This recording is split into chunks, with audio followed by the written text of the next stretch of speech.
好，来，乡亲啊，继续来看这种24小时自助式的无人在顾的拉面店，店内是提供着各种免费的配料，随在人客来提用。不过台中有一间这种店有来装监视器，只要人客浪费食材，或者是破坏环境，头家就会伫网络顶公布监视器的画面，袂输是咧讲公审共款。人客讲感觉真歹。上重要的是，店家要收这个100块的费用，才要甲网络顶的相片来提掉。法制局讲，这已经卡到刑法的恐吓处罚了。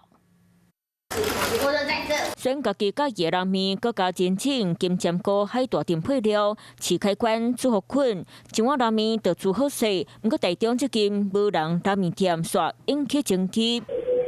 学生甲无食完的面倒伫咧盆汤内底，不过这个行为却叫店家甲画面铺上网络。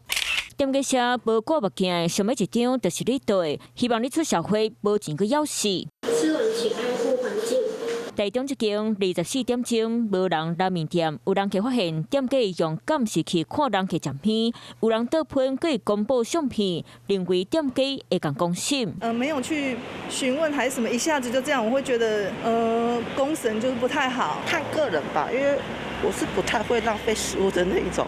民众的看法无同款，不过头家娘嘛出面驳回，讲家己是唔甘实在风讨债，即係伫咧店内打广告，希望人客听话。我不怕亏钱，我也不怕人家吃。那你不能说，因为你进来挑战我的底线之后，你再来在网络上恶意给我留言那些乱七八糟的。不过头家娘甲相片铺伫咧网络顶，搁伫咧下骹写，若要甲本奖提掉，爱收100块的讨债食材费，可能犯刑法的恐吓处罚。店家却任意公布他们的照片跟影片，并且要求着收费用才能下架。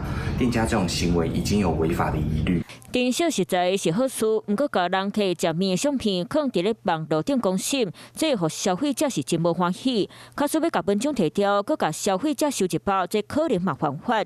业者要如何避免物件风讨债，都要搁另外想办法。Hello， 我是林仙怡。想要抢先掌握最及时的新闻资讯吗？赶快订阅、按赞、开启小铃铛，锁定华视新闻 YouTube 频道。